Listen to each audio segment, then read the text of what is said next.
जी hello दोस्तों, मैं हूं कंवर चीमा। और दोस्तों, जैसा कि आप देख रहे हैं, मेरे साथ मौजूद हैं साजिद ताड़ साहब। ताड़ साहब, सबसे पहले तो आपके वक्त का बहुत शुक्रिया sir. My pleasure, Chima Saab. Thank you so much. ताड़ साहब, दो तीन इंपॉर्टेंट टॉपिक हैं आपसे करने हैं। पहली बात तो ये है कि इंडिया ने कहा है कि वो डोनाल्ड ट्रंप साहब की रिक्वेस्ट को रिजेक्ट करते हैं कि वो पाकिस्तान के साथ किसी किस्म की मीडिएशन के हवाले से। आज उनके जो स्पोक्स पर्सन है MEA के जायसवाल साहब, उन्होंने ये बात की है। दूसरा, ताड़ साहब, अमरीकी सदर डोनाल्ड ट्रंप जो हैं वो पहुँचे हैं रियाद। वहाँ पे अरबों डॉलर की डील्स हो रही हैं और एक बड़ी डेवलपमेंट वहाँ पे हो रही है। तीसरा, वहाँ भी उन्होंने पाकिस्तान का भी जिक्र किया है ताड़ साहब के जल्द ही पाकिस्तान और इंडिया के लीडर्स को जो है वो हम खाने की टेबल पे बिठाएंगे। उन्होंने secretary of state Marco Rubio को कहा है। ताड़ साहब, कैसे देखते हैं ये developing situation? India, Pakistan, Trump, Saudi Arab, क्या चल रहा है ताड़ साहब? मेरा जहां तक चीमा साहब जाती तौर पे ख्याल है कि चीजें सेटल होंगी। भारत के पास क्या चॉइस है कि अमेरिका के साथ if they don't work with, कोई चॉइस या उनके साथ रशिया खड़ा हो आज, या उनके साथ सिवाय इसराइल के कोई दूसरा कंट्री खड़ा हो। और इसराइल भी बाय प्रोडक्ट ऑफ अमेरिका है, उनके साथ देखा जाए तो वो अमेरिकन को ही रिप्रेजेंट करते हैं वो। और इस चीज पे आना होगा, मजबूरी है। खुशी से तो नहीं, मैं नहीं कह रहा कि वो खुशी से आना चाहते हैं। वो तो 6 साल से पाकिस्तान का नाम भी नहीं लेते। ठीक है, नहीं लेना चाहिए। पाकिस्तान की परफॉर्मेंस भी ऐसी ही रही है दुनिया के अंदर अगर देखा जाए। मायूस देखे ना, टीटीपी वाले अगर घर में आगे घुस के मार रहे थे तो जाहिर है फिर उसमें हमारे जैसे लोग भी परेशान थे, ये क्या कर रहे हैं। करप्शन की स्टोरियां भी हैं। मैं अभी बल्कि मैंने आज तक पहले मेरी ख्वाहिश थी कि हार्वर्ड यूनिवर्सिटी के वो जिसके ऊपर एक बड़ा तूफान था उसका जिक्र करता। तो मैंने जो वहां पे स्पीच दी थी, मैंने भी उन सारे ब्यूरोक्रेट के सामने खड़े होकर मैंने कहा था कि 25,000 आपके ब्यूरोक्रेट डुअल सिटीजन है। और आपका हर जो सेक्रेटरी है आपके एस्टेब्लिशमेंट डिवीजन का इज ग्रेजुएटेड फ्रॉम हार्वर्ड और ऑक्सफोर्ड और कैम्ब्रिज, लेकिन कंट्री बैंकरप्ट है। मैं आज भी ये कहता हूँ। मैंने आज भी कहता हूं कि doctor Jaishankar is a statesman, is a diplomat, is a best diplomat. Modi is done many good things for India. लेकिन कुछ छोटे दिमाग वाले लोग चीमा साहब जो कि इसमें वक्त गुस्से में झाग छोड़ रहे हैं, जख्मी हैं, और उनके कहने से कोई फर्क नहीं पड़ता। बल्कि मैं एक और बात बताना चाहूंगा कि वो अपना गुस्सा निकाल रहे हैं बल्कि भारत के खिलाफ जा रहे हैं। चीमा साहब, आज आपके पास अगर देखा जाए, मैं इतना बड़ा फैन नहीं हूं कांग्रेस का लंबा चौड़ा, लेकिन बार बार वो आज उनके गांधी साहब की स्पीच को लगा रहे हैं जिसमें उन्होंने कहा कि पाकिस्तान और चाइना को करीब लाना एक बहुत बड़ा क्राइम है। आज वो वीडियो चल रही। लेकिन इसमें चीमा साहब मैं थोड़ा सा बताना चाहूंगा कि इनको चाहिए कि अब थोड़ा सा ग्राउंड रियलिटी के आसपास आ जाएं। उसकी वजह यह है कि कभी भी अपने दुश्मन को इतना छोटा नहीं समझना चाहिए, इतना छोटा है। चले कोई नहीं, मैं दो मिसालें देना चाहूंगा चीमा साहब। ठीक है, बदतमीजी का तूफान है। अब तो मोरालिटी से भी बहुत नीचे जा चुके हैं लोग। जो पाकिस्तान भारत के अंदर इस वक्त 4 टुकड़े 6 टुकड़े तो एक मामूली सी चीज है, बहुत पीछे रह चुकी है। फलां का सर चाहिए, फलां को मारना है, वो तो बहुत छोटी चीज नजर आ रही है। मैं अपने एक पाकिस्तान एयरफोर्स के वाइस एयर मार्शल जो औरंगजेब हैं उनकी बात बताना चाहूंगा। उन्होंने अगले दिन एक नई मिसाल कायम की, और ये पहली दफा नहीं पाकिस्तान में हुआ चीमा साहब। उनसे सवाल किया गया है कि भारत के जो प्रेस कॉन्फ्रेंस है उसके अंदर उन्होंने अपने किसी भी त्यारे के गिरने का इकरार नहीं किया, क्या वजह, आप उस पर कमेंट करें। ये कहा गया कि था जी हमारा तो ऑपरेशन जो है संतूर चलेगा 10 साल, तो हम नहीं बता सकते, इसका सीक्रेट। उसमें बड़ी खूबसूरत बात की है। इसको कहा जाता है किरदार और मेच्योरिटी। मैंने खुद सुना है, औरंगजेब साहब जो वाइस एयर मार्शल है उन्होंने कहा कि I respect Indian air force, they are very professional. और उन्होंने, जाहिर है वो जॉब कर रहे हैं, अपनी मजबूरी में उन्होंने हो सकता है इसका जवाब ना दिया। दूसरा चीमा साहब, मैं और आप कौन है इस चीज का गिला करने? जब उन्होंने मिस्री साहब और उनकी बच्ची को नहीं छोड़ा तो आपको मुझे क्या छोड़ेंगे? आज उसका भी जवाब देना चाहूंगा कि किरदार ये होता है। हमारे पाकिस्तान के एक्स फॉरेन मिनिस्टर जिलानी साहब जो भारत में हाई कमिश्नर रहे हैं, अमेरिका में एम्बेसडर रहे हैं, आज उन्होंने ट्वीट किया मिस्री साहब के फेवर में। उन्होंने कहा द मिस्री साहब is a man of a character, I know him personally, please spare him and his daughter. Misri साहब यहाँ न्यूयॉर्क में बड़ी अच्छी यादें छोड़ के गए हैं, कौंसल जनरल थे यहाँ पे। और खुदारा मुझे कोई अब आपसे कोई उम्मीद नहीं है अच्छी बात की या किरदार की, जब आप मिस्री साहब को जो अपने एक जॉब कर रहे थे, he was performing, he is a nationalist himself, और इस रैंक पर पहुंचना मजाक नहीं है। आपने उसकी सारी जिंदगी की सर्विस को 1 मिनट में आपने उसको तबाह कर दिया, और उसकी बच्ची का क्या कसूर है भाई इसमें? जब आपको ये मोरालिटी नहीं, तो अब मुझे कोई कहता है कुछ कह रहे यार ये नया नया कन्वर्ट हुआ, मैं कन्वर्ट किस तरीके से हो जाऊंगा? मैं अगर प्यार मोहब्बत की बात करूं तो मैं कन्वर्टेड हो जाता हूं। मैं अगर ये कहूं कि हिंदू मेरे दोस्त हैं, मेरे फैमिली मेंबर हैं, मेरी फैमिली की तरह हैं, सिख मेरी फैमिली की तरह, तो मैं कन्वर्ट हो जाऊंगा? कितने छोटे ज़हन है चाहिए साहब, कितने छोटे ज़हन। चले, खुद मैं इनके लिए भी दुआ करूंगा, मैं इनको भी ये नहीं कहूंगा कि मैं इससे नफरत करूंगा, इनके लिए दुआ करूंगा, खुदा इनको सेहत दे, खुदा इनको सेहत दे। ये बीमार लोग हैं, ये बीमारी की अलामत है। लेकिन चीमा साहब, मैं 2 चीजें, एक वाकया मैंने आपको ये बताया है, दूसरा वाकया ये बताना चाहूंगा आपको कि अब मैं कंपेयर करूंगा यूक्रेन के साथ इस सारी डील को। यूक्रेन के साथ इस तरह कंपेयर करूंगा चीमा साहब के हमारे प्रेसिडेंट ट्रंप साहब ने फरमाया था कि हमें वहां फौजें यूक्रेन में भेजने की जरूरत नहीं है, जब हमारे बिजनेसमैन और हमारे जब इंडस्ट्रियलिस्ट वहां चले जाएंगे तो यही यूक्रेन की जमानत हो। तो ये जमानत तो हमने बहुत अरसा पहले ग्वादर देकर चाइना को ले ली थी। अब चाइना गारंटर है पाकिस्तान की सिक्योरिटी का, और वो खुल के साथ खड़ा है। तो भारत के पास कौन सा चॉइस है कि वो अमेरिका को इतना तंग करे? और मैं ये समझता हूं कि जो तकारीर कर रहे हैं हमारे मोदी साहब, आपका क्या ख्याल है अमेरिकन एम्बेसी साइफर नहीं भेज रही? आपका क्या ख्याल है कि स्टेट डिपार्टमेंट जो है वो वॉशिंगटन डीसी में पकौड़े बेच रहा है? वो सोच नहीं रहे कि ये हमारे साथ क्या कर रहे हैं, how they are degrading the president of the sole superpower. क्या ख्याल है, वो सोच नहीं रहे होंगे? वो इजराइल के साथ कम्युनिकेट नहीं कर रहे होंगे? और इसका क्या ख्याल है, इजराइल वॉच नहीं कर रहा होगा? और इस वक्त जो भारत के जिन जिन रिलेशनशिप हैं, वो देख नहीं रहे होंगे कि भारत किस तरीके से ओवर कॉन्फिडेंस में आके लोगों सब। चीमा साहब, मैं खास कर जिस तरीके से ईरान के फॉरेन मिनिस्टर को, और सुना है सऊदी अरेबिया के फॉरेन मिनिस्टर को स्नब करके भारत से निकाला गया, भेजा गया है, और मुझे कन्वर्सेशन का पता है जो उनकी इस्लामाबाद में कन्वर्सेशन हुई है, और बिलखसूस पाकिस्तान के आर्मी चीफ ने जो स्टेटमेंट वहां दी है, मैं वर्ड बाय वर्ड जानता हूं उस चीजों को। लेकिन चीमा साहब, ओवर कॉन्फिडेंस इतना नहीं करना चाहिए। मुझे पता है ये यहां तक कहते थे कि जी डोनाल्ड ट्रंप लीड लेता है, मोदी साहब की नकल करता है।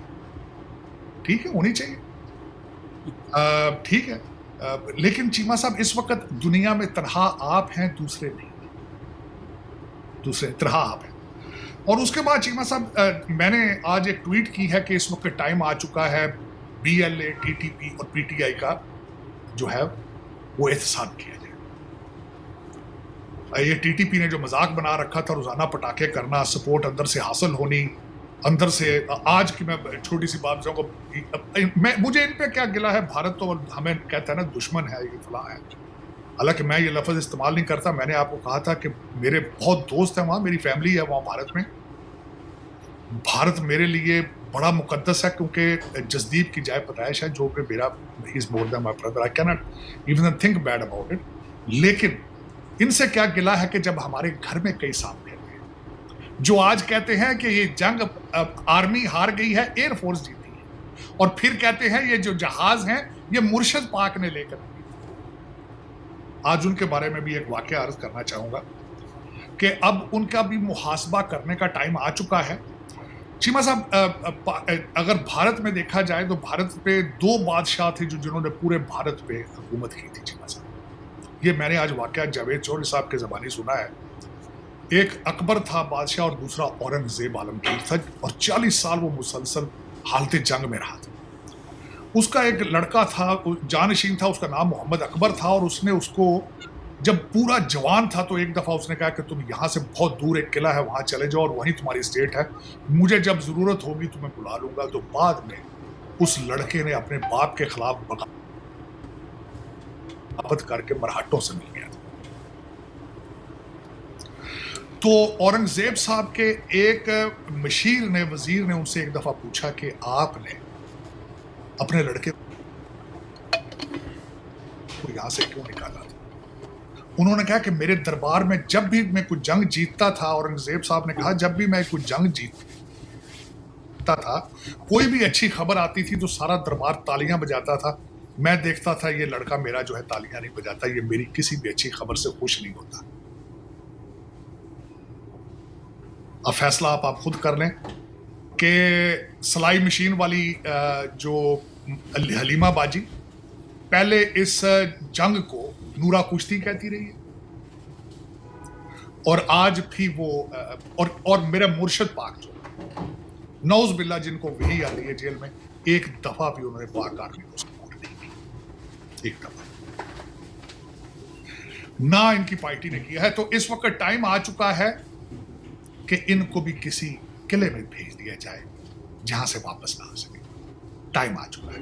नहीं करेंगे तो पहले घर से ये आपके टीटीपी के सपोर्टर हैं।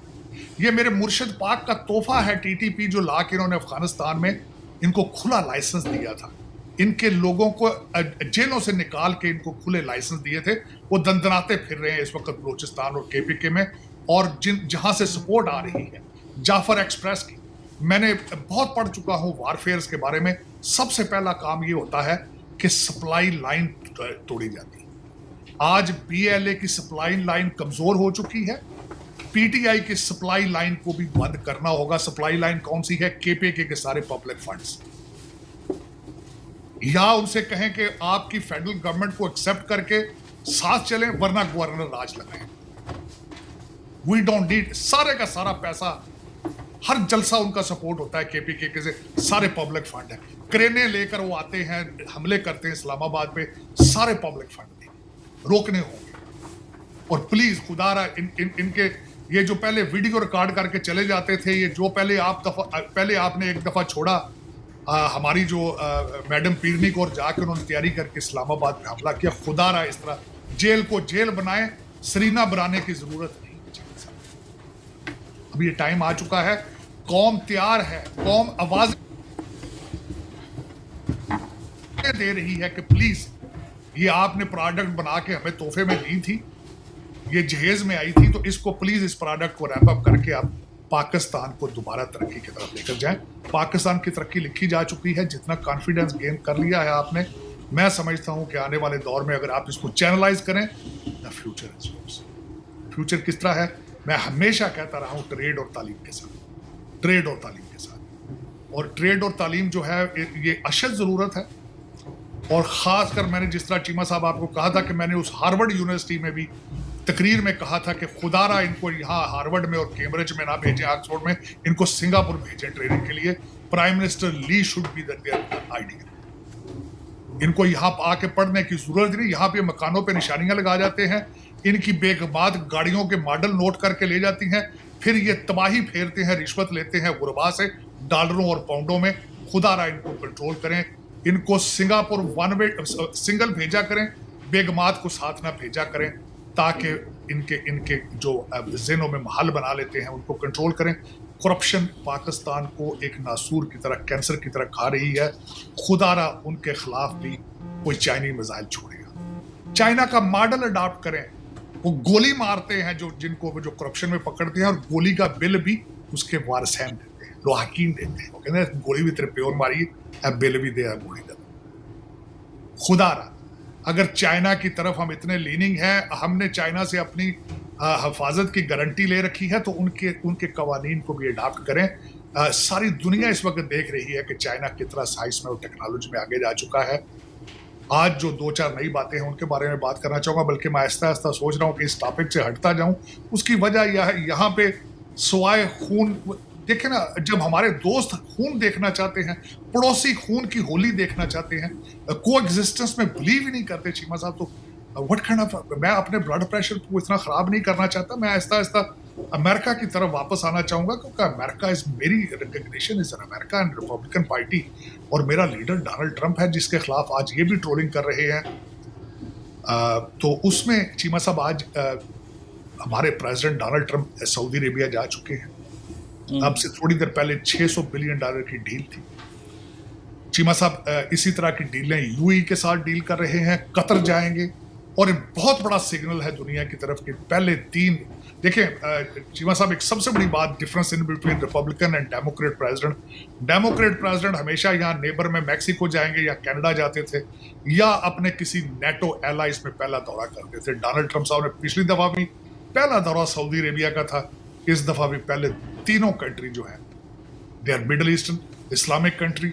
रीजन जाने की सबसे बड़ी वजह चीमा साहब, इस वक्त टेक्नोलॉजी में 3 कंट्रीज सबसे ऊपर हैं, आर्टिफिशियल इंटेलिजेंस में अमेरिका, चाइना और उसमें तीसरे नंबर पे गूगल करके देख लें इज द यूएई। तो that is where Donald Trump is going.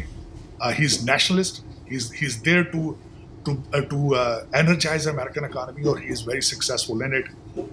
आज उनका एक पुर्तगाक उनका आलीशान किस्म का इस्तकबाल किया गया है, और मैं बिल्कुल उसी टेबल पे जब बैठ के मैं टीवी के सामने देख रहा था, दिल खून के आंसू रो रहा था कि जब ओबामा जाता था वहां हालात ये थे, रियाज का मेयर उनको रिसीव करता था। यहाँ ये भी आपको याद कराना चाहूंगा, बाबा बाइडन जब गए थे तो MBS मोहम्मद बिन सुलमान उनको एयरपोर्ट लेने नहीं गए और उन्होंने उनके साथ शेक हैंड भी नहीं किया था।